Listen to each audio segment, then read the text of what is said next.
Muy buenas noches, profesora y compañeros. Somos el grupo 3 y en esta ocasión vamos a presentar el capítulo 4 del libro Una etnografía de la etnografía, aproximaciones metodológicas para la enseñanza del enfoque cualitativo e interpretativo para investigación social, escrito por Araceli de Tesano.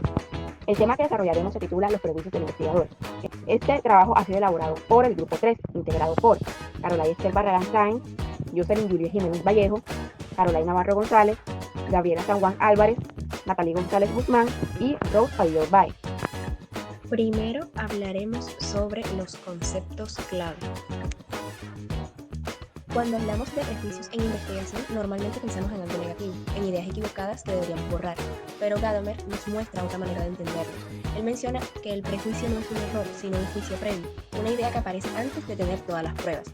Esto significa que cuando un investigador llega al campo, nunca lo hace en blanco, siempre trae consigo experiencias, recuerdos, intuiciones y creencias que nacen de su vida personal y de la cultura que nos rodea. Por eso, en lugar de tratar de eliminarlos, la investigación cualitativa nos invita a reconocerlos como un punto de partida para luego resignificarlos. Aquí entra la relación entre la subjetividad y la objetividad. El investigador siempre se mueve en una tensión entre lo familiar y lo extraño. Lo que parece cercano activa recuerdos e ideas previas. Lo que resulta lejano lo desafía a mirar con otros ojos. Sus prejuicios son producto de lo social, lo cultural y lo histórico, y esos elementos influyen en la forma en que interpreta la realidad. El reto no es negar esa subjetividad, porque eso sería imposible, sino objetivarla, hacerla consciente, ponerla sobre la mesa y aprender a controlarla. Solo así se mantiene una objetividad real, que no significa ausencia de subjetividad, sino capacidad de vigilarla críticamente.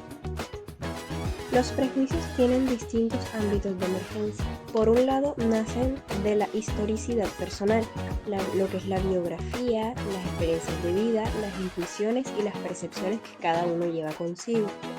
Por otro lado, provienen de la contaminación discursiva, es decir, de las ideas que circulan en el entorno social, lo que sería lo que muestran los medios, las tradiciones culturales, los discursos dominantes y ese tipo de cosas.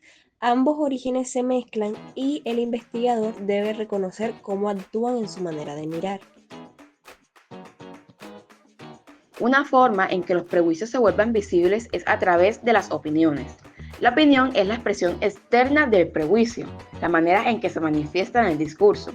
Cuando opinamos sobre un tema, estamos mostrando los juicios previos que nos habitan, aunque no siempre seamos conscientes de ello. Por eso, identificar las propias opiniones es un camino para descubrir qué prejuicios están detrás y cómo pueden influir en el análisis.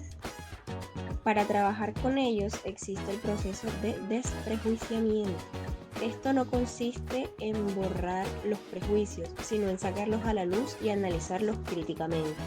Es un ejercicio reflexivo, muchas veces colectivo, donde los investigadores se reúnen para verbalizar sus juicios previos, escribirlos, discutirlos y confrontarlos entre sí.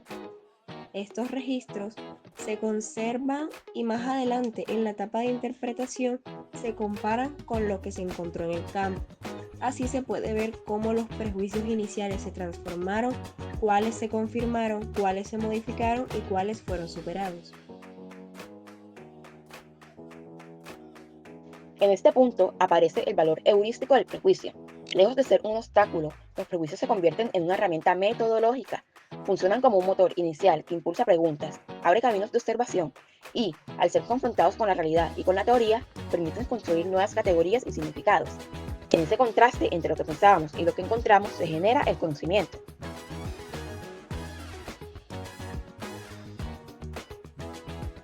En conclusión, el capítulo 4 nos enseña que los prejuicios son inevitables y constitutivos del investigador.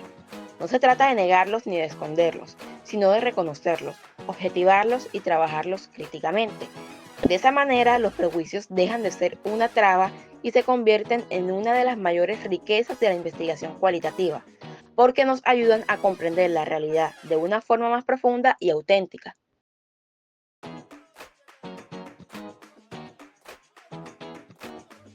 Ahora vamos con los enfoques.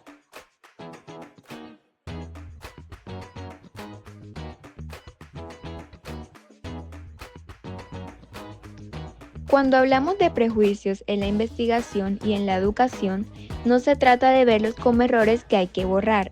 Al contrario, los diferentes enfoques que propone el texto nos invitan a mirarlos como oportunidades para aprender y comprender mejor la realidad. El enfoque cualitativo interpretativo Nos dice que lo cotidiano puede transformarse en algo extraordinario si lo observamos con cuidado. Aquí los prejuicios no se eliminan, sino que se convierten en un punto de partida para comprender lo que ocurre y para construir conocimiento desde la experiencia. El enfoque de objetivación o desprejuiciamiento nos invita a sacar a la luz esos prejuicios y analizarlos de manera crítica. De este modo, dejan de estar escondidos y pasan a ser un recurso valioso para entender mejor lo que estudiamos. El enfoque fenomenológico e histórico recuerda que nuestros prejuicios no nacen de la nada, vienen de nuestra historia personal y de la tradición cultural en la que vivimos. Cada forma de pensar está marcada por la experiencia y por el contexto social que nos rodea. El enfoque discursivo, inspirado en Bakhtin, explica que también estamos atravesados por voces ajenas, los medios, la opinión pública, las instituciones. Analizar prejuicios significa descubrir cómo esas voces externas influyen en nuestra manera de hablar y de pensar. El enfoque educativo y reflexivo pone el acento en el aula. Allí los prejuicios se convierten en oportunidades de aprendizaje a través del diálogo y la reflexión. Los estudiantes reconocen sus propias ideas y aprenden a cuestionarlas colectivamente. Por su parte, el enfoque metodológico de desvelamiento propone hacer visibles los prejuicios como parte misma de la investigación. Cuando logramos identificarlos, se revelan también las fuerzas sociales y culturales que los sostienen. El enfoque dialógico nos recuerda que los prejuicios se evidencian cuando entramos en conversación con otros, en este encuentro entre lo familiar y lo extraño, donde surge la posibilidad de ver lo que antes parecía natural o incuestionable. Finalmente, el texto distingue entre los prejuicios internos y externos, los que provienen de nuestras experiencias personales y los que vienen de los discursos sociales. Ambos influyen en nuestra manera de mirar al mundo, aunque requieren ser analizados de manera distinta. En conclusión, todos estos enfoques coinciden en algo. Los prejuicios no son un límite, sino una puerta de entrada. Reconocerlos, analizarlos y dialogar sobre ellos nos permite ampliar la mirada y construir un conocimiento más crítico y más humano. Ahora exploremos los aportes.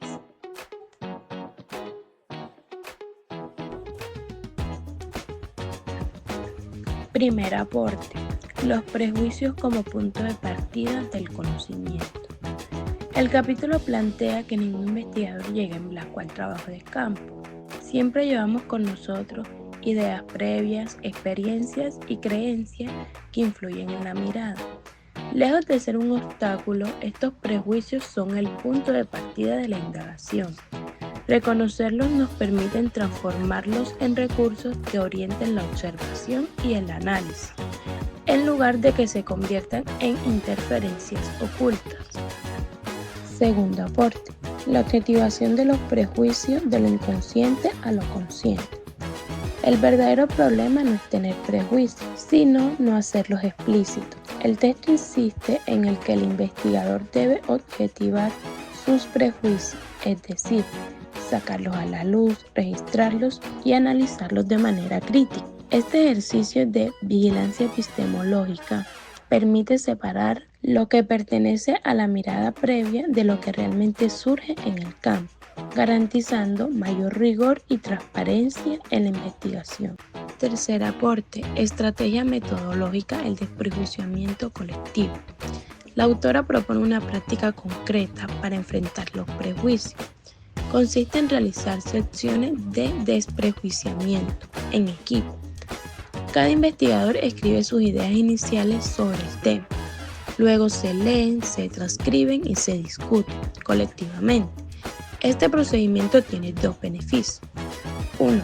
Ayuda a visibilizar las representaciones previas de cada miembro. 2. Permite que el equipo acuerde una base común desde la cual observar y registrar, reduciendo la confusión entre lo que es prejuicio y lo que es hallazgo.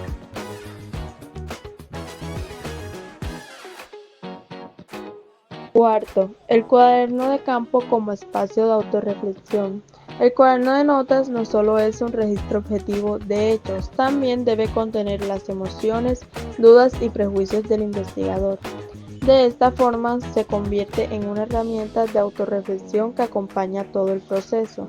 Al volver sobre estas notas, el investigador puede identificar cómo sus percepciones iniciales influyeron en la manera de observar y cómo fueron transformándose durante el trabajo de campo.